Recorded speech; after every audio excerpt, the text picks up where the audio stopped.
Start করবো সেটা atomic স্ট্রাকচারেরই। Atomic স্ট্রাকচারের দুটো পার্ট আছে। একটা পার্টের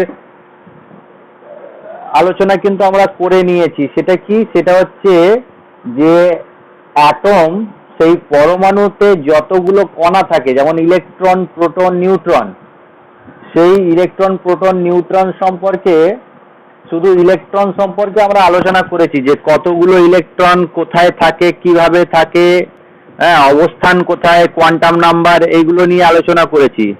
কিন্তু চ্যাপ্টারটা স্টার্টিং এই দেখবে কিছু জিনিস আছে, যেমন তোমার নিচু ক্লাসে পড়েছিলে বলে আমি এখান থেকে স্টার্ট করিনি। সেটা কি?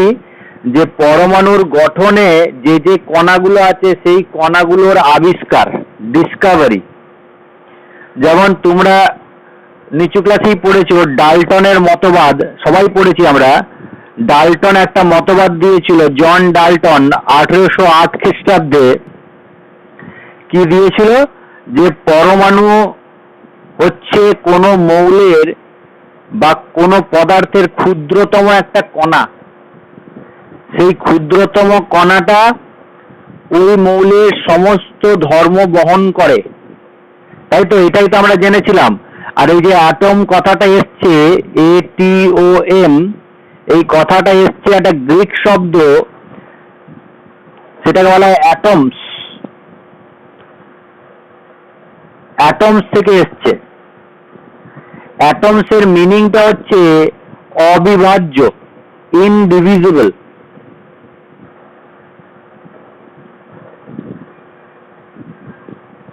অবিভাজ্য, তার মানে অ্যাটমকে ভাঙা যায় না। জন ডাল্টনের মত অনুসারে অ্যাটমকে ভাঙা যায় না, পরমাণু ক্ষুদ্রতম কণা। কিন্তু পরবর্তীকালে তোমরা কি জানতে পারলে? যে পদার্থের ক্ষুদ্রতম কণা অ্যাটম, এই অ্যাটমকে ভাঙা যায়। এটাকে ভাঙা যায়, আর যদি ভেঙে দিই আমি এই অ্যাটমটাকে, তাহলে 3 রকমের কণা পাওয়া যায়, তাই তো? কি কি কণা পাওয়া যায়? 3টে কণা। 3 রকমের কি কি কণা পাওয়া যায়?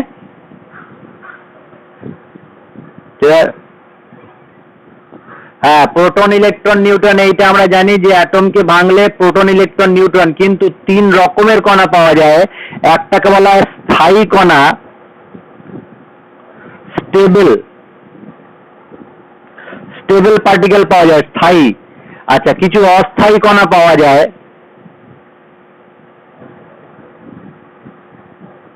কিছু অস্থায়ী কণা পাওয়া যায়, আনস্টেবল। আর কিছু মিশ্র বা সংমিশ্র কণা পাওয়া যায়। সংমিশ্র কণা পাওয়া যায়, যাকে আমরা কম্পোজিট বলি। তাহলে পরমাণুকে ভাঙা যায় না জন ডাল্টনের মত অনুসারে, কিন্তু পরবর্তীকালে জানা যায় যে ডাল্টনের সমস্ত মতবাদে কিছু না কিছু ত্রুটি ছিল। আচ্ছা, অ্যাটমকে ভাঙা যায়, আর অ্যাটমকে ভাঙলে 3 রকমের কণা পাওয়া যায়। একটা স্থায়ী কণা। এই স্থায়ী কণা হচ্ছে কি কি স্থায়ী কণা আছে? ইলেকট্রন, প্রোটন আর নিউট্রন। এই 3 রকমের এই 3 রকমের স্থায়ী কণা পাওয়া যায়। অস্থায়ী কণাও কিছু পাওয়া যায়, যেটা সম্পর্কে আমরা শুনেছি নামগুলো। সেটা হচ্ছে পজিট্রন পাওয়া যায়, মেসন কণা পাওয়া যায়, এছাড়া নিউট্রিনো, অ্যান্টি নিউট্রিনো, এইসব জিনিস পাওয়া যায়। এইসব জিনিস পাওয়া যায়, ETC লিখে দিয়েছি। আর মিশ্র কণাও কিছু পাওয়া যায়। যেমন একটা মিশ্র কণা হচ্ছে আলফা কণা। আমরা জানি পরমাণু নিউক্লিয়াস থেকেই আলফা কণা নির্গত হয়। আলফা কণা, এরকম টাইপের কিছু কণা আছে। তাহলে পরমাণুকে ভাঙা যায়, আর ভাঙলে 3 রকমের কণা পাওয়া যায়, স্থায়ী, অস্থায়ী আর মিশ্রণ, স্টেবল, আনস্টেবল আর কম্পোজিট। এই যে স্টেবল কণাটা, এইটা সম্পর্কে আমরা পড়াশোনা করেছি, আগে আলোচনা করেছি। এখানে ওই চ্যাপ্টারে এই প্রথম দিকে এইটাই আছে। স্টেবল যে কণাগুলো আছে, ইলেকট্রন, প্রোটন আর নিউট্রন, এদের আবিষ্কার সম্পর্কে আলোচনা করা আছে, দেখবে। তাহলে এই পার্টটা কিন্তু আমি ডিসকাস করিনি, কারণ এইগুলো তোমরা নিচু ক্লাসে পড়েছো। যে পরমাণুর গঠন, চ্যাপ্টারটার নামই হচ্ছে পরমাণুর গঠন, স্ট্রাকচার অফ অ্যাটম। দেখো, পরমাণু মানে আমরা জানি, একটু আগেই বলেছি, পরমাণু মানে একটা পদার্থের বা কোনো মৌলিক পদার্থের ক্ষুদ্রতম কণা। আর গঠন মানে স্ট্রাকচার, তার মানে এই পরমাণুতে কি কি জিনিস আছে বা কি কি কণা নিয়ে সেই পরমাণুটা তৈরি, আর সেই কণাগুলো কিভাবে আছে, এই দুটো কথা। একটা হচ্ছে কি কি কণা নিয়ে তৈরি, কি কি কণা আছে, এটা প্রথম কোশ্চেন। আমরা একটু আগে বলেছি যে 3 রকমের কণার মধ্যে স্থায়ী কণা হচ্ছে ইলেকট্রন, প্রোটন, নিউট্রন। ছোট করে লিখছি, ইলেকট্রন, প্রোটন আর নিউট্রন, ছোট করে লিখে দিলাম সংকেতটা। তাহলে এইটা 3 ধরনের কণা আছে স্টেবল। এরা কিভাবে থাকে,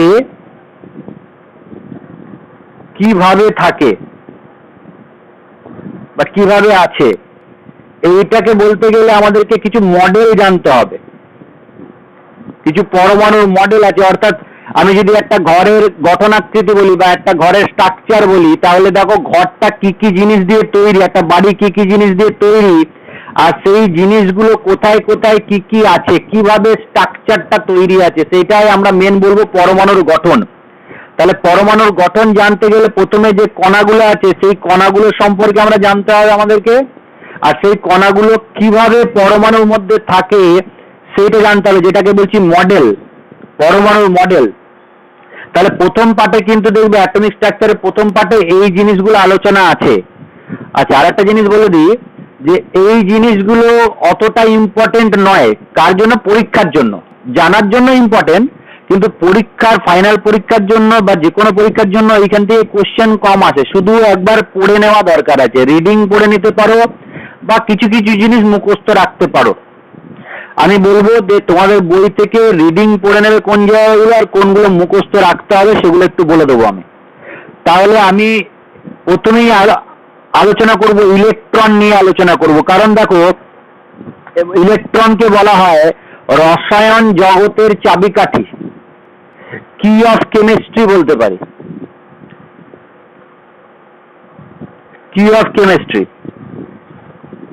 কারণ সমস্ত বিক্রিয়া, রাসায়ন বিক্রিয়া যে জিনিসগুলি হয় ইলেকট্রনের উপর ভিত্তি করেই হয়। তাহলে ইলেকট্রনই কিন্তু মেন পার্টিসিপেট করে যে কোনো রাসায়নিক বিক্রিয়া, সেই জন্য রসায়ন জগতের চাবিকাঠি বলা হয় কাকে? ইলেকট্রনকে। আর এই ইলেকট্রনের ডিসকাভারি বা ইলেকট্রনের আবিষ্কার দেখবে তোমাদের বইতে এই জিনিসগুলো ইন্ট্রোডাকশনে আছে। ইন্ট্রোডাকশনের পরে কিন্তু ইলেকট্রনের আবিষ্কার আছে। যাদের কাছে বই আছে প্রথমে অ্যাটমিক স্ট্রাকচার পেজ বার করে নাও, প্রথম দিকেই আছে দেখবে যেগুলো বলছি আমি, ইলেকট্রনের আবিষ্কার আছে দেখবে। আর ব্র্যাকেটে লেখা আছে ক্যাথোড রশ্মি আবিষ্কার বা ক্যাথোড রশ্মি, এরকম কিছু লেখা হবে। ডিসকাভারি অফ ইলেকট্রন যেটা আমি আলোচনা করছি, বা ক্যাথোড রশ্মির আবিষ্কার, কিভাবে এই রশ্মিটা ইলেকট্রন আবিষ্কার হলো সেই নিয়ে গল্পের আকারে একটু পড়বে, রিডিং পড়বে, যে কে আবিষ্কার করলো, কিভাবে আবিষ্কার করলো, এগুলো রিডিং পড়বে। আমি মেন জিনিসটা তোমাদেরকে বুঝিয়ে একটু বলে দিচ্ছি কিভাবে আবিষ্কার হয়েছে। দেখো, যে কোনো জিনিস আবিষ্কার হওয়ার জন্য 3টে পদ্ধতি, বা বিজ্ঞান বলতে যেটা আমরা বুঝি, 3টে জিনিস নিয়ে বিজ্ঞান তৈরি। কি কি জিনিস নিয়ে তৈরি বিজ্ঞান? সায়েন্সের ডেফিনেশন যদি পরীক্ষায় তোমাকে দেয় যে ডেফিনেশন অফ সায়েন্স, এরকম কোশ্চেন দেয় না, কিন্তু আমরা জানা তো দরকার যে সায়েন্স কাকে বলে। সায়েন্স কাকে বলে, কে বলবে? সায়েন্স, বিজ্ঞান কাকে বলে? কারণ তোমাকে একটা পাশের বাড়ির কাকু জিজ্ঞাসা করে নিল যে সায়েন্স পড়ছিস বাবা, সায়েন্সের ডেফিনেশন কি? বাবা তো বলবে না, মা বলবে। তাহলে সায়েন্সের ডেফিনেশন কি, কি বলবে? সায়েন্স কাকে বলে, বিজ্ঞান কাকে বলে?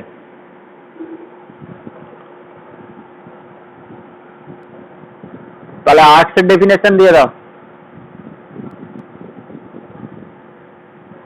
তো সায়েন্সের ডেফিনেশন বলতে গেলে যে কোনো জিনিস, যে জিনিসটা আমরা পাই, কিভাবে পাই? পরীক্ষা,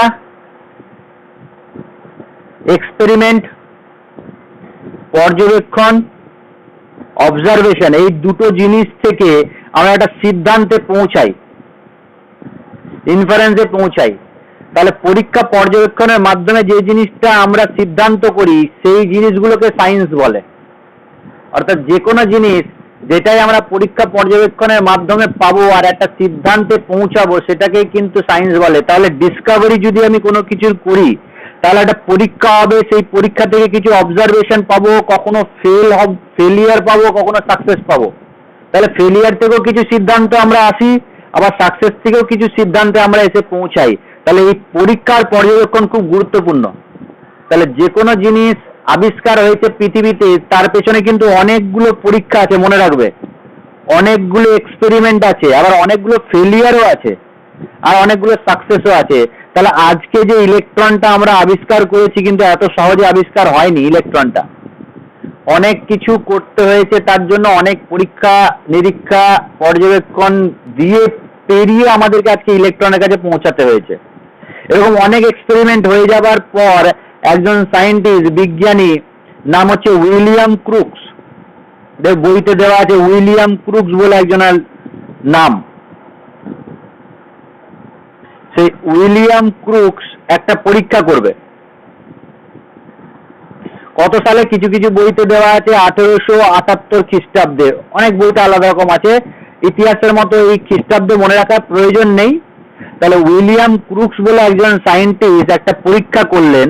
এবার পরীক্ষা করার জন্য একটা যন্ত্রের প্রয়োজন হয়, বা কোনো অ্যাপারেটাসের প্রয়োজন হয়, বা ল্যাবরেটরির প্রয়োজন হয়, অনেক কিছু জিনিস লাগে। এইখানে যে যন্ত্রে বা যে মেশিনে পরীক্ষাটা হয়, সেই পরীক্ষাটার নাম হচ্ছে, সেই মেশিনটা বা সেই যন্ত্রটার নাম হচ্ছে তড়িৎমক্ষণ নল। বইতে ছবি দেওয়া আছে তড়িৎমক্ষণ নলের। আমার সাথে মিলতেও পারে ছবিটা, আবার নাও মিলতে পারে, তোমরা বইতে একটু দেখে নেবে, আমি একটা ছবি আঁকছি। যেমন তোমাদের যে টিউব লাইটটা আছে তোমাদের বাড়িতে, সেই টিউব লাইটের মতনই দেখতে আর কি। এটা একটা নল বা টিউব লাইট থেকে যদি সমস্ত কিছু বের করে নাও, তাহলে একটা ফাঁকা নলের মতো পড়ে থাকবে, সেই রকম একটা জিনিস।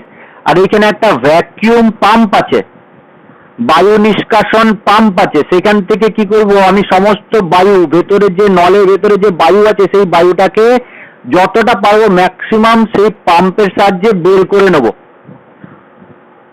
ভ্যাকিউম পাম্পের সাহায্যে বের করে নিলাম।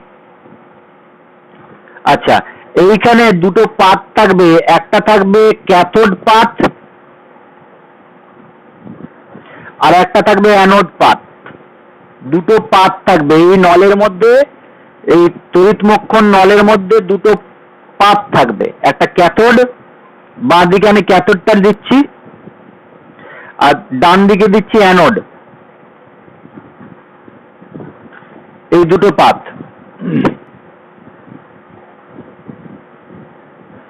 আচ্ছা, আর এই দুটো পাতকে আমি ব্যাটারির সাথে যুক্ত করে দিয়েছি, নেগেটিভ পজিটিভের সাথে যুক্ত করে দিয়েছি। আচ্ছা, এরপরে কি করেছি, এই ভেতরে যে গ্যাস ডিসচার্জ টিউব বা তড়িৎমক্ষণ যন্ত্র আছে, এখানে খুব অল্প পরিমাণে কিছু বায়ু আছে বা গ্যাস আছে, খুব অল্প পরিমাণে। ম্যাক্সিমাম বায়ু বা গ্যাসকে বের করে নিয়েছি, অল্প পরিমাণে আছে। সেটা কতটা তার চাপ, সেই চাপটা হচ্ছে 0.01 মিলিমিটার চাপ আছে। যে বায়ুটা বা যে গ্যাসটা আছে তার চাপ হচ্ছে 0.01 মিলিমিটার পারস্তম্ভ। এবার এইখানে হাই ভোল্টেজ কারেন্ট পাঠানো হচ্ছে, উচ্চ বিভবযুক্ত 10,000-এর মতো, ধরে নাও 10,000 ভোল্ট উচ্চ বিভবযুক্ত তড়িৎ পাঠানো হচ্ছে এই নলের মধ্যে দিয়ে। তাহলে এইটা যন্ত্র, আর পরীক্ষাটা কি, যেন এই তড়িৎমক্ষণ যন্ত্রের মধ্যে আমি 10,000 ভোল্টের তড়িৎ পাঠাচ্ছি, আর যে টিউবটা আছে তার মধ্যে খুব অল্প পরিমাণে গ্যাস আছে, সেই গ্যাসের চাপটা হচ্ছে কত, 0.01 মিলিমিটার চাপ। এখন এই পরীক্ষাটা যখনই করা হবে, এখান থেকে একটা পর্যবেক্ষণ পাবে। পর্যবেক্ষণটা কিরকম, এই যে ক্যাথোড থেকে অ্যানোডের দিকে, এটা মেন পয়েন্ট, ক্যাথোড থেকে অ্যানোডের দিকে কিছু অদৃশ্য রশ্মি নির্গত হবে, যেটা চোখে দেখা যাবে না। ক্যাথোড থেকে অ্যানোডের দিকে যাবে, আর এই যে অ্যানোডের যে কাচের দেওয়ালটা আছে, তড়িৎমক্ষণ নলের যে কাচের দেওয়ালটা আছে, এইখানে একটা প্রতিপ্রভার সৃষ্টি হবে। অর্থাৎ ক্যাথোডের পাতের বিপরীত দিকে অ্যানোডের দেওয়ালের দিকে একটা সবুজ রঙের প্রতিপ্রভার সৃষ্টি হয়, মানে উজ্জ্বল একটা ঝলকানি দেখতে পারবে,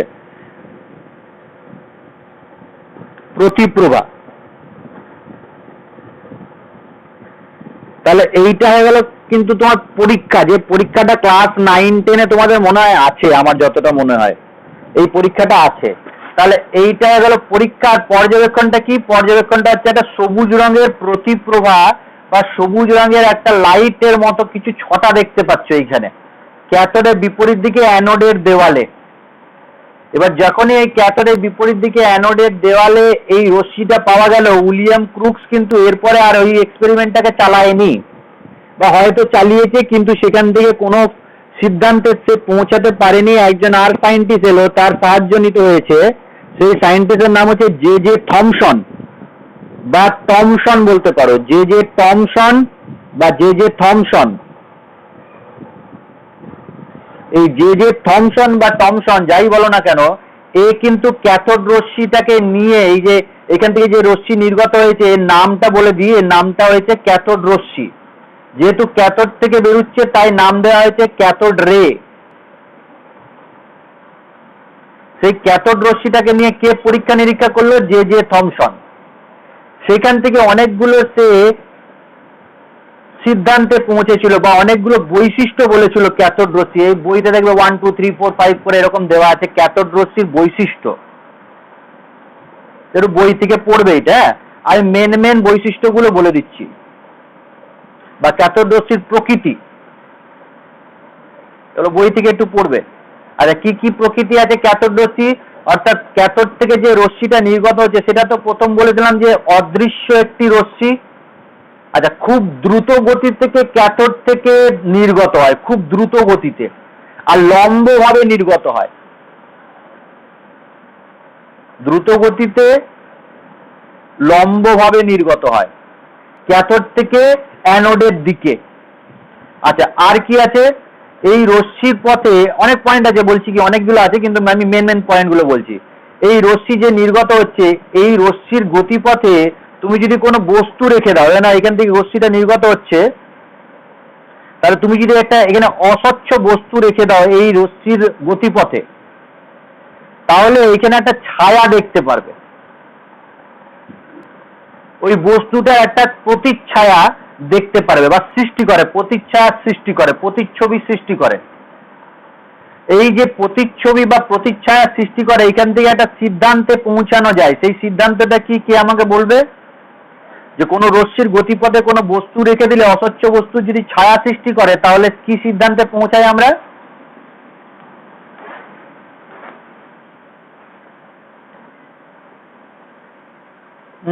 অস্বচ্ছ বস্তুটাকে ভেদ করে চলে গেলে ছায়া পাবে। হ্যাঁ, সরল রেখায় চলে। রশ্মিটা আলোক রশ্মির মতো সরল রেখায় চলে। হ্যাঁ, শুনেছি। সরল রেখায় চলে, ভেদ করে চলে গেলে তো তুমি কোন রকম ছায়া দেখতে পারবে না গো। তাহলে ক্যাথোড রশ্মিটা আলোক রশ্মির মতো সরল রেখায় যায়। এখানে আর একটা পয়েন্ট আমরা পেলাম। আচ্ছা, আর কি আছে? এই রশ্মির গতিপথে যদি তুমি কোনো মানে এই যে রশ্মিটা নির্গত হচ্ছে, সেই রশ্মি কোনো গ্যাস যদি থাকে, সেই গ্যাসকে আয়নিত করে দেয়। ওই রশ্মিটা যদি কোনো গ্যাসের মধ্যে দিয়ে পাস করাই আমি, তাহলে সেই গ্যাসটা কি হয়? আয়নিত হয়ে যায়। গ্যাসকে আয়নিত করে দেয়। আয়নিত করে দেয় মানে কি? আধান যুক্ত করে দেয়, চার্জড করে দেয়। তাহলে নিশ্চয়ই এই রশ্মিটার মধ্যে বা এই রশ্মিটা আধান আছে। কি চার্জ করে সেটা পরে বলছি আমি, পজিটিভ না নেগেটিভ। আচ্ছা, আর একটা মেন পয়েন্ট, স্টার দিয়ে এই পয়েন্টটা বলছি আমি, এই পয়েন্টটাই মেন পয়েন্ট। আচ্ছা, এই রশ্মিটা যেটা নির্গত হচ্ছে, সেই রশ্মির গতিপথে তুমি যদি তড়িৎ ক্ষেত্র বা চৌম্বক ক্ষেত্র রেখে দাও, দুদিকে হয়ে নাও, চৌম্বক ক্ষেত্র বা তড়িৎ ক্ষেত্র রেখে দিয়েছো, তাহলে এই রশ্মিটার বিক্ষেপ দেখা যায়। তড়িৎ ক্ষেত্র বা চৌম্বক ক্ষেত্র রাখলে বিক্ষেপ দেখা যায়। কিরকম বিক্ষেপ দেখা যায়? ভেবে নাও, এইদিকে পজিটিভ রেখেছো আর এইদিকে নেগেটিভ রেখেছো, তড়িৎ ক্ষেত্রে পজিটিভ আর নেগেটিভ পোল রেখেছো। তাহলে এই রশ্মিটার বিক্ষেপ দেখা যায় পজিটিভের দিকে আকর্ষিত হয় আর নেগেটিভ থেকে দূরে সরে যায়। কি বললাম? এই রশ্মির গতিপথে তুমি যদি কোনো তড়িৎ ক্ষেত্র রেখে দাও, পজিটিভ আর নেগেটিভ পোল, তাহলে এই রশ্মির বিক্ষেপটা পজিটিভের দিকে যায় আর নেগেটিভের বিপরীত দিকে, বা এইরকম ভাবে বিক্ষিপ্ত হয় যেভাবে নেগেটিভ কণা বা নেগেটিভ আধানযুক্ত কোনো কণা বিক্ষেপ হয়। তাহলে এখান থেকে কি সিদ্ধান্ত পাওয়া যাবে?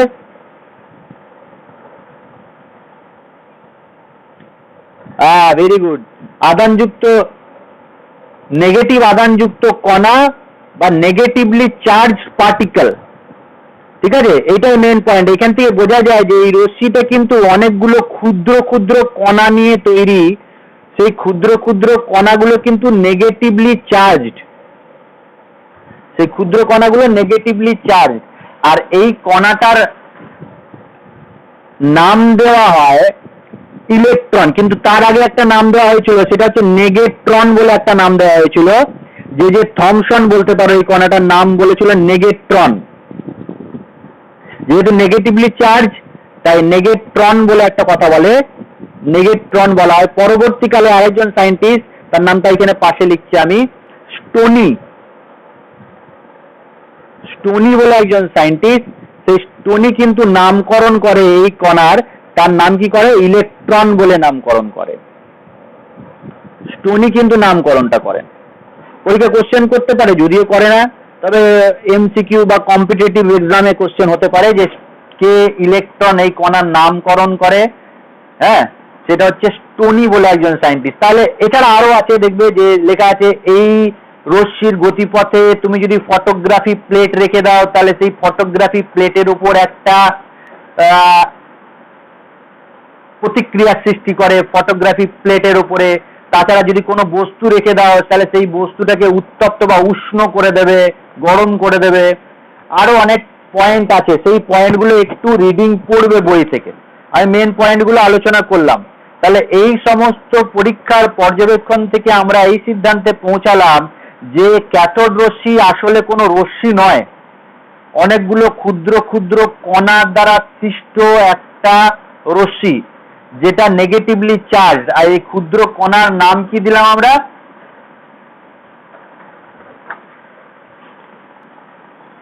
কি দিলাম গো? ইলেকট্রন। এই ক্ষুদ্র কণার নাম দিলাম ইলেকট্রন। তাহলে এখান থেকে ইলেকট্রনের আবিষ্কার হয়ে গেল। ছোট্ট করে একটা ডিসকাভারি বললাম, যেটা ক্লাস 9-এ ছিল। হ্যাঁ, আমার যতটা মনে হয় ক্লাস 9-এ ছিল। তাহলে এইটা একটু রিডিং করে নেবে, এই পার্টটা। আচ্ছা, এরপরে আসছি ইলেকট্রনের আবিষ্কারের পর। হ্যাঁ, কি বলছো? আচ্ছা, এরপরে যে আবিষ্কারটা আছে প্রোটনের আবিষ্কার।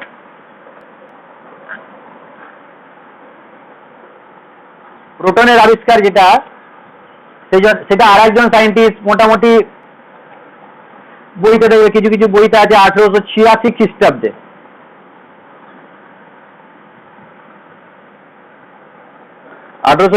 খ্রিস্টাব্দে সায়েন্টিস্টের নাম হচ্ছে গোল্ডস্টেন।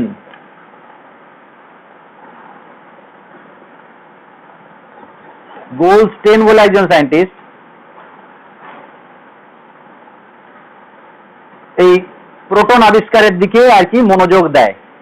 এই যে তড়িৎমক্ষণ যন্ত্রটা নিয়েছিলাম আমি, সেই তড়িৎমক্ষণ যন্ত্রটাকে কি করা হলো, এই যে ক্যাথোড পাতটা নিয়েছিলাম, সেই ক্যাথোড পাতটাকে ছিদ্রযুক্ত ক্যাথোড পাতে পরিণত করলো। অর্থাৎ এরপরে যে পাতটা নিয়েছিলেন গোল্ডস্টেন, সেই পাতটায় ক্যাথোড যে পাতটা ছিল সেটা ছিদ্রযুক্ত ছিল, ছোট ছোট ছিদ্র ছিল সেটাতে। আচ্ছা, বাকি অ্যানোডে যেমন ছিল সেরকমই রেখেছে অ্যানোড পাতটাকে।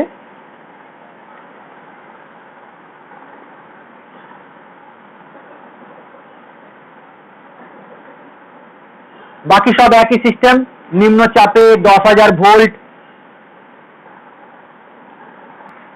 শুধুমাত্র কি করেছেন, এই ক্যাথোডের পাতটাকে ছিদ্রযুক্ত পাত নিয়েছে। কারণ ওরা তো এক্সপেরিমেন্ট করতেই থাকে, সারা জীবন কিছু না কিছু কাজ করতেই থাকে। ওদের কি মনে হয়েছে যে ছিদ্রযুক্ত পাত নিয়ে একবার দেখি। আরো অনেক কিছু চেষ্টা করেছিলেন নিশ্চয়ই। সেখান থেকে ছিদ্রযুক্ত পাত, ক্যাথোড পাত নেওয়ার ফলে দেখা গেল যে ক্যাথোড রশ্মি যেদিকে নির্গত হচ্ছে, সেটা ক্যাথোড থেকে অ্যানোডের দিকে রশ্মি নির্গত হচ্ছে, ক্যাথোড রশ্মি বা নেগেটিভলি চার্জড কণা। ক্যাথোড রশ্মি যেদিকে নির্গত হচ্ছে তার বিপরীত দিকে দেওয়ালে বা তার বিপরীত দিকে আরেকটা রশ্মি নির্গত হচ্ছে, এটা অদৃশ্য রশ্মি।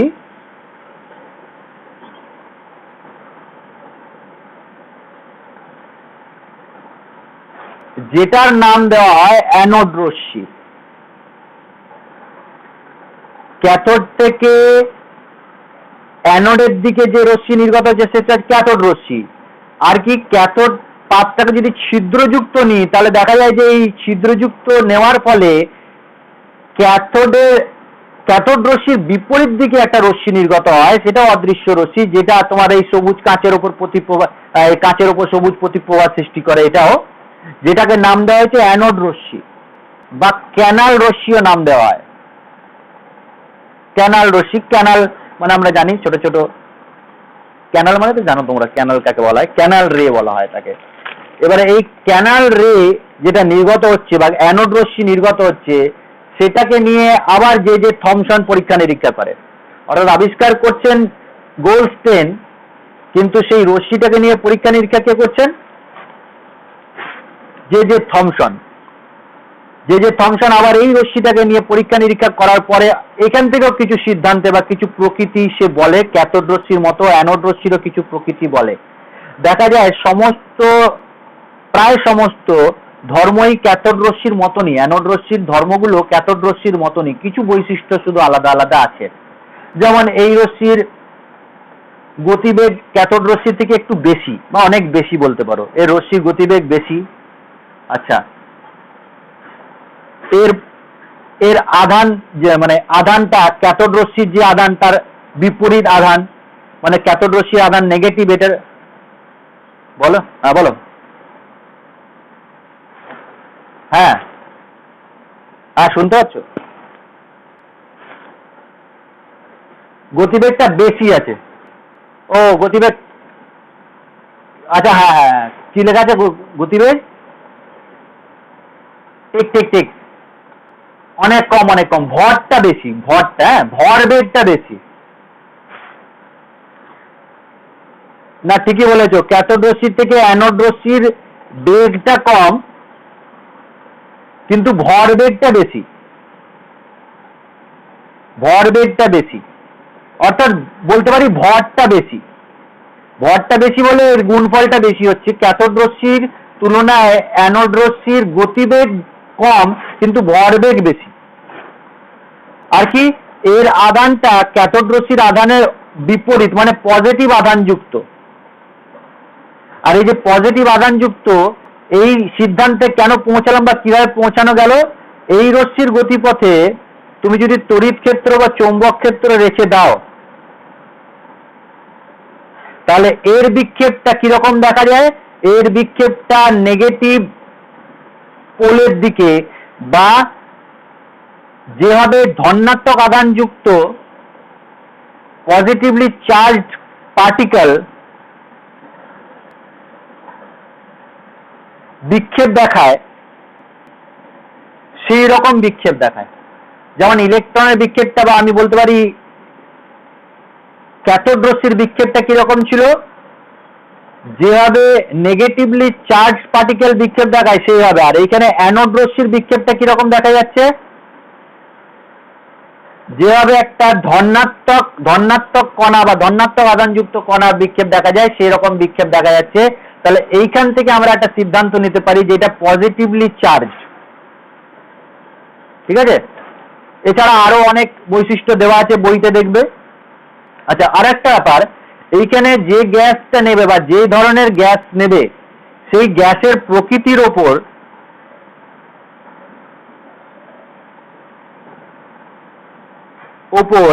এই অ্যানোড রশ্মির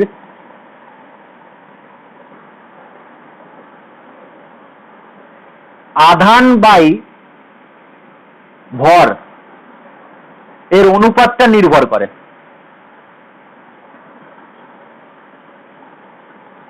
অর্থাৎ চার্জ বাই মাস, যেটাকে ছোট করে লেখা হয় ই বাই এম, এই ই বাই এম এই অনুপাতটা নির্ভর করে কার উপরে?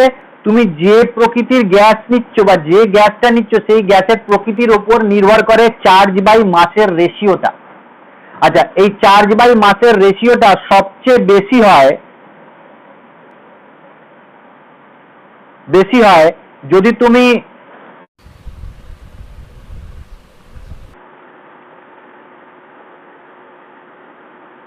আচ্ছা কি বলছিলাম, অ্যানোড রশ্মির চার্জ বাই মাসের রেশিওটা সবচেয়ে বেশি হয় যদি হাইড্রোজেন গ্যাস তুমি নাও।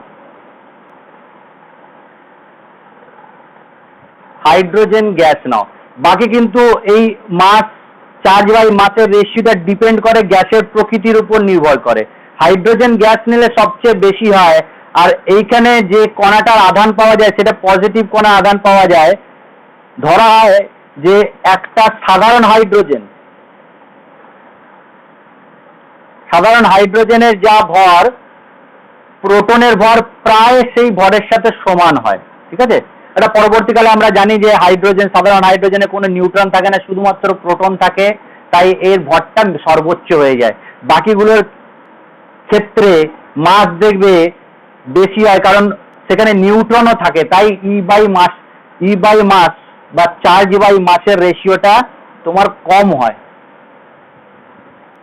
ঠিক আছে, তাহলে এইখান থেকে আবিষ্কার হয়ে গেল অ্যানোড রশ্মি আর প্রোটন নামটা কিন্তু রাদারফোর্ড দেন। হ্যাঁ, রাদারফোর্ড নামটা শুনেছি আমরা, বিজ্ঞানী রাদারফোর্ড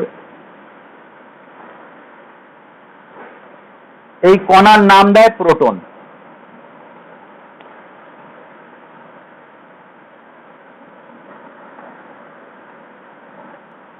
তাহলে এটা হলো অ্যানোড রশ্মির আবিষ্কার আর প্রোটনের আবিষ্কার।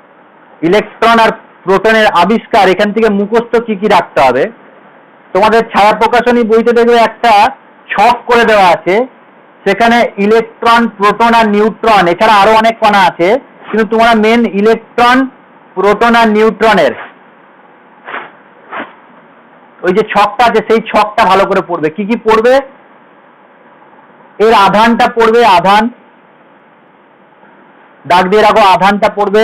দেখবে ইলেকট্রনের আধান দেওয়া আছে 1.602 × 10⁻⁻19 কুলম। আর যদি সিজিএস এ করো তাহলে হচ্ছে 4.8 × 10⁻10 ESU।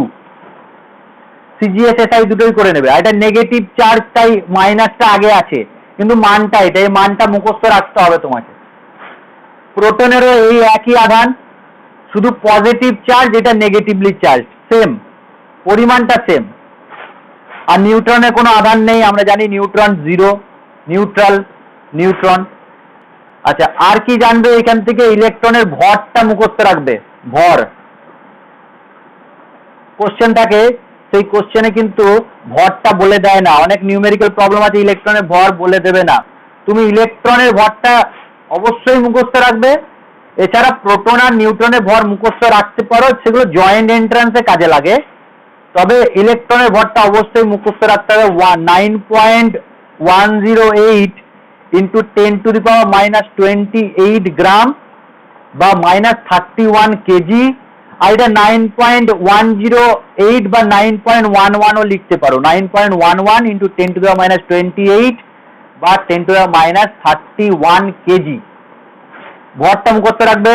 প্রোটনের ভরটা পারলে মুখস্থ রাখতে পারো, প্রোটনটা মুখস্থ রাখলে নিউট্রনটা মুখস্থ থাকবে, দেখবে কাছাকাছি আছে। প্রোটনের ভরটা দেখবে 1.673 × 10⁻24 গ্রাম, এটা হচ্ছে প্রোটনের ভর। তাহলে এই প্রোটনের ভরটা, নিউট্রনের ভর দেখবে একই, 10⁻24 দুটোর ক্ষেত্রেই আছে, শুধু এখানে 1.675 আছে মনে হয়, দেখবে। ঠিক আছে, এছাড়া আমরা কি করি, সাধারণত যদি বলি ইলেকট্রনের ভরকে জিরো ধরা হয়, নগণ্য। আপেক্ষিক ভর যদি বলি, ইলেকট্রনের আপেক্ষিক ভরকে জিরো ধরা হয়, প্রোটনের আপেক্ষিক ভরকে 1 ধরা হয়, নিউট্রনের আপেক্ষিক ভরকে 1 ধরা হয়। আবার তোমরা অনেকেই জানো যে প্রোটন আর ইলেকট্রনের যে ভরটা আছে, সেটা নিউট্রনের সাথে প্রায় মিলে যায়, এটা বলতে পারি আমরা, প্রোটন আর ইলেকট্রনের দুটোর ভর। তাই ইলেকট্রনটা খুবই কম, অনেক জায়গায় আবার সেই 1836 গুণ এইসব কিছু একটা আছে, দেখবে যে প্রোটনের ভর ইলেকট্রনের ভরের তুলনায় এইসব কিছু আছে, 1836 না কি আছে গো, আমি ভুলে গেছি, তোমাদের মনে আছে?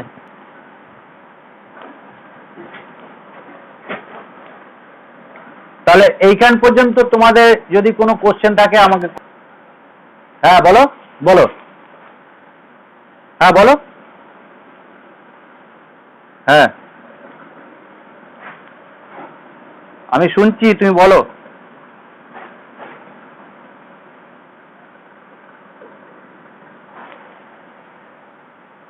আচ্ছা, এবার নিউট্রনের আবিষ্কার কিন্তু অনেক পরে হয়েছে, অনেক পরে। ক্যাথোড, প্রোটন আর ইলেকট্রন আবিষ্কারের অনেক পরে কিন্তু নিউট্রন আবিষ্কার হয়েছে, প্রায় 1930 খ্রিস্টাব্দে বলতে পারি, বা তারও পরে এরকম টাইপের আবিষ্কার হয়েছে। আচ্ছা, এইখানে আবিষ্কার হওয়ার পেছনে রিজনটা যে ছিল, সেই রিজনটা আগে বলি, কি কারণে এই নিউট্রনের জন্য চিন্তা ভাবনা করা হলো। যেমন দেখো, আমরা সবাই জানি যে পরমাণু নিস্তরিত, পরমাণু নিস্তরিত, তাই ইলেকট্রন আর প্রোটন আবিষ্কার হয়ে যাওয়ার পরে কেউ কিন্তু অত মাথা ঘামায়নি যে আরো অন্য কণা থাকতে পারে, কারণ ইলেকট্রন নেগেটিভলি চার্জ আর প্রোটন পজিটিভলি চার্জ, এই ইলেকট্রন আর প্রোটন পরস্পরকে প্রশমিত করে দেয়, পরমাণু তাই নিস্তরিত আছে।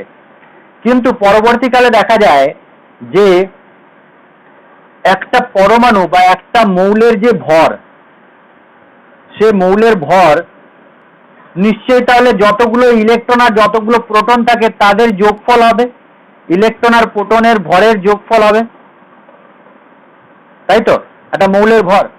কিন্তু দেখা যাচ্ছে ম্যাক্সিমাম সব ক্ষেত্রেই একটা মৌলের ভর যতগুলো প্রোটন আর যতগুলো ইলেকট্রন আছে তার ভরের তুলনায় অনেক বেশি, দ্বিগুণ, প্রায় দ্বিগুণ, বা অনেক সময় তার থেকেও বেশি বেশি হয়ে যাচ্ছে। কি বললাম, যে একটা ইলেকট্রন বা যতগুলো ইলেকট্রন যতগুলো প্রোটন আছে, সেই ইলেকট্রন আর প্রোটনকে যোগ করলে যে ভরটা পাওয়া যায়, সেই ভরের তুলনায় কিন্তু মৌলের ভরটা দ্বিগুণ বা তার বেশি হয়ে যাচ্ছে। শুধুমাত্র সাধারণ হাইড্রোজেনের ক্ষেত্রে ইলেকট্রন আর প্রোটনের ভর যা তাই হচ্ছে।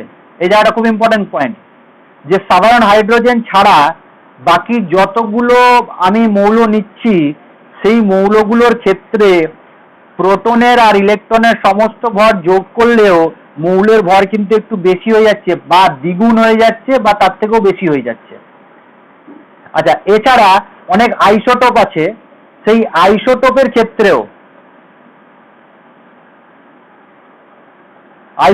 ক্ষেত্রেও দেখা যাচ্ছে যে ভরগুলো আলাদা হয়ে যাচ্ছে। ইলেকট্রন আর প্রোটনের ভরের তুলনায় আইসোটোপের ভরগুলো দেখছি অন্য মৌলে, যেমন হাইড্রোজেন বললাম তো, সাধারণ হাইড্রোজেন, আবার ডয়টেরিয়াম, ট্রিটিয়ামের ভর কিন্তু আলাদা হয়ে যাচ্ছে, যদিও ওদের ক্ষেত্রে প্রোটন আর ইলেকট্রনের সংখ্যা একই। তাহলে এই পর্যবেক্ষণটা পাওয়ার পর দুজন সায়েন্টিস্ট,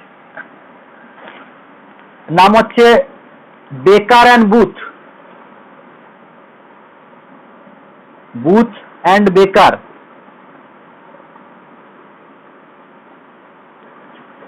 1930 সালে বেরিলিয়াম ধাতুকে আলফা কণা দ্বারা আঘাত করে। বেরিলিয়াম ধাতুকে, বেরিলিয়ামের ভর সংখ্যা হচ্ছে 9 আর প্রোটন সংখ্যা হচ্ছে 4। এই বেরিলিয়াম পরমাণুকে আলফা কণা দ্বারা, আলফা কণাকে অনেক সময় লেখা হয় 4 হিলিয়াম, কি লেখা হয়, বা দিয়ে লিখছি 4 হিলিয়াম, এই কণা দ্বারা আঘাত করে। যখন এই কণা দ্বারা আঘাত করে তখন একটা কার্বনের পরমাণু পাওয়া যায়। কি বললাম, বেরিলিয়ামকে যখন আলফা কণা দ্বারা আঘাত করা হয় তখন কার্বনের একটা পরমাণু পাওয়া যায়, 12 কার্বন। আর একটা কণা পাওয়া যায় যার ভর সংখ্যা হচ্ছে 1 একক কিন্তু আধান 0, আর একটা কণা পাওয়া যায়। এই কণাটা কিন্তু নিউট্রন কণা, পরবর্তীকালে জানা যায় যে এই কণাটা নিউট্রন কণা। এই পরীক্ষাটা হচ্ছে, বা এই রিয়াকশনটা নিউটন আবিষ্কারের রিয়াকশন আমরা বলতে পারি। যদি তোমাদের কোশ্চেন করা হয় যে লেখো নিউটন আবিষ্কারের রিয়াকশন, তাহলে এই রিয়াকশনটা লিখবে। বেকার আর বুথ এই দুজন সায়েন্টিস্ট মিলে এই পরীক্ষাটা করেন। আচ্ছা, পরবর্তীকালে আবার রাদারফোর্ড একটা নাম প্রস্তাবিত করেন, আর সিডউইক বলে একজন সায়েন্টিস্ট, সিডউইক রাদারফোর্ডেরই ছাত্র বলতে পারি, সে আবিষ্কার করে, বা তাকেই বলা হয় নিউটনের আবিষ্কারক। রাদারফোর্ড অনেক বইতে দেওয়া আছে রাদারফোর্ড, তবে সিডউইকটাই লিখবে তোমরা, নিউটনের আবিষ্কার করেন সিডউইক। দেখো তো বইতে কি দেওয়া আছে,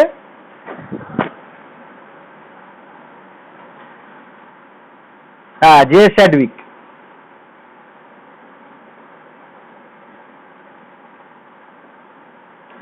এই সিডউইক বা স্যাডউইককেই তুমি বলবে নিউটনের আবিষ্কার। তবে এইটাও নামটা প্রস্তাবিত করেন আমাদের রাদারফোর্ডই আবিষ্কার করেন। আর রাদারফোর্ড কি বললাম, ওই সিডউইকের গুরুদেব বা টিচার বলতে পারো বা বন্ধুও বলতে পারো। তখনকার দিনে একসাথে সবাই কাজ করতেন আর কি, ছাত্র টিচার সব একসাথে এক্সপেরিমেন্ট করতেন, মানে বলতে পারো কলিগ প্লাস বন্ধু প্লাস টিচার যাই বলবে আর কি। রাদারফোর্ডের নামটা অনেক বেশি বিখ্যাত। তাহলে এইটা কিন্তু তোমার নিউট্রনের আবিষ্কার হয়ে গেল। আর দেখা গেছে নিউটনের ভর প্রোটনের ভরের থেকে সামান্য একটু বেশি, বা এটাও বলা যায় যে একটা ইলেকট্রন আর প্রোটনের ভরকে যোগ করলে নিউটনের ভরের সমান হয়ে যায়। আর এখানে আর একটা জিনিস জানা যায় যে এর কোনো আধান নেই, এটা প্রশমিত বা নিউট্রাল। ঠিক আছে, তাহলে এইভাবে ইলেকট্রন প্রোটন আর নিউটনের আবিষ্কার হয়েছে। এখান থেকে কোনো কোশ্চেন থাকলে এবার তোমরা করতে পারো আমাকে।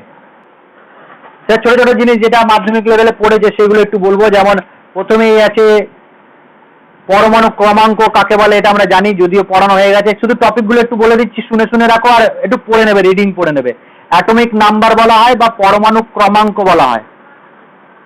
পরমাণু ক্রমাঙ্ক বা প্রোটন সংখ্যাও অনেক সময় বলা হয় এটাকে। অ্যাটমিক নাম্বার কাকে বলে আমরা জানি তো, যতগুলো প্রোটন থাকে, তাই তো? মৌলের পারমাণবিক সংখ্যা বা পরমাণু ক্রমাঙ্ক বা অ্যাটমিক নাম্বার, যতগুলো প্রোটন থাকে, এটাকে জেড দিয়ে চিহ্নিত করা হয়। জেড প্রোটন সংখ্যা। আচ্ছা, আরেকটা হচ্ছে ভর সংখ্যা। ভর সংখ্যা বা মাস নাম্বার বলা হয় যেটাকে, এটাও জানি কাকে বলা হয়। কাকে বলা হয় বলো, ভর সংখ্যা বা মাস নাম্বার কাকে বলা হয়?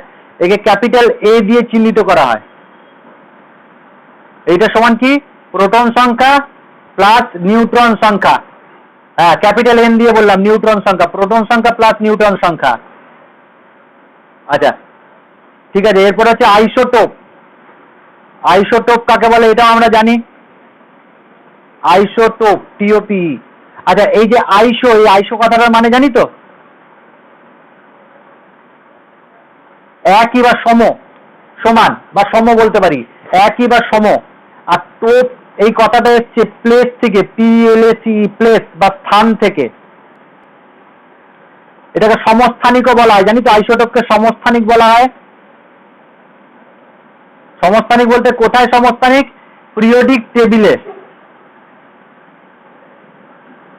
পিরিয়ডিক টেবিলে এরা একই পর্যায়ে এবং একই সারণীতে থাকে, সেই জন্য আইসোটোপ বলা হয়। কিন্তু মেন কি, আইসোটোপ কাদের বলা হয় তোমাকে কেউ বলবে? আইসোটোপ কাকে কাকে বলা হয় বা কাদের বলা হয় বলো?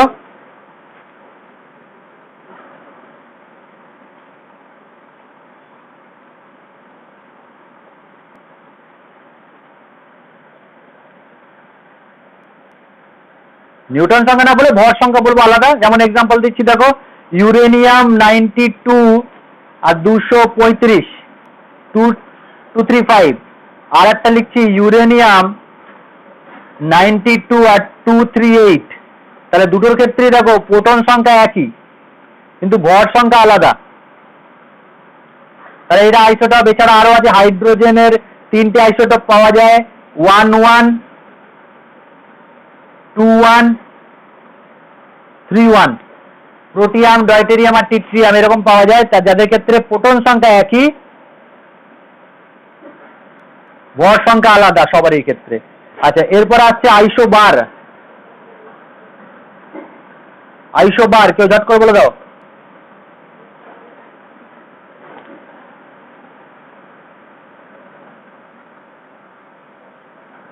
হ্যাঁ, আইসোবার।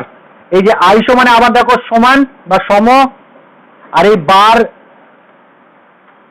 হ্যাঁ, এই বারটা কিন্তু এসছে, একটা ওয়ার্ড আছে ল্যাটিন শব্দ BAROS, এর মানেটা হচ্ছে ওয়েট বা ভর বলতে পারি। তাহলে এই ওয়েট বা ভর একই যদি থাকে তাদেরকে আইসো বার বলা হয়। আর এর এক্সাম্পলও আমরা অনেক দেখেছি, একটা বলে দিই তোমাকে, যেমন আর্গন 4018, পটাশিয়াম 4019, ক্যালসিয়াম 40-20। এদের ক্ষেত্রে দেখো ভর সংখ্যা তিনজনেরই সমান আছে, 40-40-40। আর দেখো প্রোটন সংখ্যা তিনজনেরই আলাদা, 18-19-20। এরকম আরো আছে, জানা আছে তো তোমাদের? একটু দেখে নেবে বই থেকে। আচ্ছা, নতুন একটা জিনিস, আমি এটা তোমরা মনে হয় পড়েছো কিনা জানি না, সেটা হচ্ছে আইসোডায়াফার। আচ্ছা, আইসোটোনটাও বলে দিই একটু। আইসোটোন, আইসোটোন জানি তো কাকে বলে? যাদের নিউট্রন সংখ্যা সমান, নিউট্রন সংখ্যা সমান। যেমন এক্সাম্পল, আইসোটোনের একটা এক্সাম্পল দিয়ে দাও কেউ তোমাদের মধ্যে, মনে নেই? হাইড্রোজেন 1-1, ডয়টেরিয়াম 2-1 বলবো তাহলে। আচ্ছা, হিলিয়াম 2-3। হিলিয়াম নিচে 2 উপরে 3, আবার 3-2 বলবে। হ্যাঁ, উপর থেকে নিচের দিকে বলবে, বা এরকম বলতে পারি 1-2 বলতে পারি। তাহলে এই ক্ষেত্রে না নিউটন সংখ্যা সমান হয়। ঠিক আছে, তাহলে এটা মিলে গেছে। এরকম আরো আছে, বইটা একটু দেখে নেবে। এবার যে নতুন জিনিসটা সেটা বলছি আইসোডায়াফার। এইটা মনে হয় নাও পড়তে পারো, অনেক জনাই না পড়তেও পারো। আইসোডায়াফার বইতে দেখবে আছে, দেখে নিয়ে একটু। আইসোডায়াফার আমি বলে দিচ্ছি কাকে বলা হয়। আইসোডায়াফার, তোমরা সবাই পটাশিয়াম 19-39, এর ক্ষেত্রে প্রোটন সংখ্যা আর নিউট্রন সংখ্যা বের করো দেখি। 19, নিউট্রন সংখ্যা 20। আচ্ছা, নিউট্রন মাইনাস প্রোটন করো দেখি, নিউট্রন মাইনাস প্রোটন। তাহলে 1 হবে, দেখো 1। আচ্ছা, আর একটা লিখলাম ফ্লুরিন 9, ফ্লুরিন 9-19। হ্যাঁ, 1 বেরোবে, 1 বেরোবে। আচ্ছা, ফ্লুরিন বললাম, ফ্লুরিন 9-19, ফ্লুরিন 9-19, প্রোটন সংখ্যা 9 আর নিউট্রন সংখ্যা 19।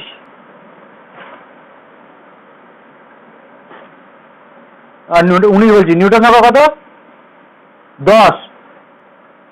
তাহলে নিউট্রন মাইনাস প্রোটন করো 1।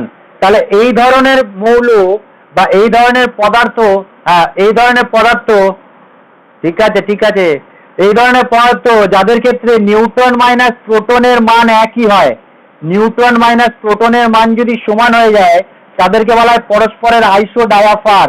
কি বললাম? যদি দুটো মৌলের পরমাণুর নিউক্লিয়াসের প্রোটন আর নিউট্রনের পার্থক্য সমান হয়ে যায়, তখন তাদেরকে পরস্পরের আইসোডায়াফার বলে। এরকম আর একটা উদাহরণ আমাকে বলবে নেক্সট দিন, বা আজকেও বলতে পারো। আইসোডায়াফার কাকে বলে বুঝে নিয়েছি। নিউট্রন মাইনাস প্রোটন করলে যাদের ক্ষেত্রে সমান হয়। আর একটা আছে আইসো স্টার, আইসো স্টার।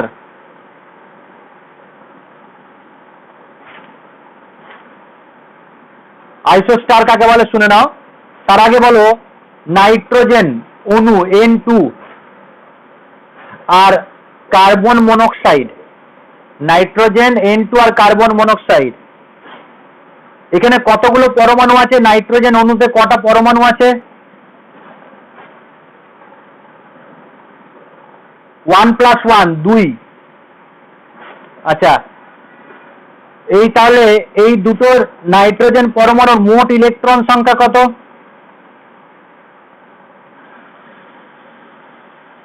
মোট ইলেকট্রন সংখ্যা, একটা নাইট্রোজেনের 7 আর একটা নাইট্রোজেনের 7, তাহলে কত হলো? 14টা। আচ্ছা, কার্বন মনোক্সাইডের পরমাণুর সংখ্যা কত বলো? কার্বন মনোক্সাইডে পরমাণুর সংখ্যা, পরমাণুর সংখ্যা বলেছি 2। আচ্ছা, এবার ইলেকট্রন সংখ্যা 6 + 8 14। যদি এরকম ঘটনা ঘটে যে কোন মৌল বা কোন অণুর পরমাণুর সংখ্যা আর ইলেকট্রন সংখ্যা সমান হয়ে যায়, পরমাণুর সংখ্যা আর ইলেকট্রন সংখ্যা যদি সমান হয়ে যায় তখন তাদেরকে পরস্পরের আইসো স্টার বলে। আর একটা এক্সাম্পল দাও দেখি, মাথায় ঝট করে আসবে না, বই থাকলে চলে আসবে। যেমন আমি বলছি HCl, HCl এর ক্ষেত্রে বার করা দেখি, CO2 আর N2O, CO2 আর N2O করে দেখে না একবার অবশ্যই।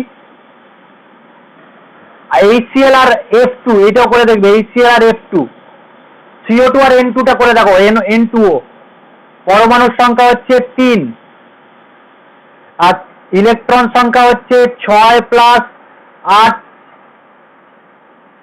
ও বইতে করে দেওয়া আছে, বই দেখে বলছো তোমরা, তাহলে তো মিলে যাবেই। তাহলে নাইট্রোজেন দুটো আছে 7 প্লাস 7 প্লাস 8, তাহলে মিলে যাবে 22টা নাকি, 16 আর 6 22, আর এটাও 22, তাহলে মিলে গেল। আইসো স্টারটা একটু দেখে নিলাম। আর বইতে যা আছে আছে। আর একটা খুব ইম্পর্টেন্ট, এটা বলে দিই, আইসো ইলেকট্রনিক, আইসো ইলেকট্রনিক খুব ইম্পর্টেন্ট। আইসো ইলেকট্রনিক কাদের বলবো তোমরাই সংজ্ঞা দাও নিজে থেকে।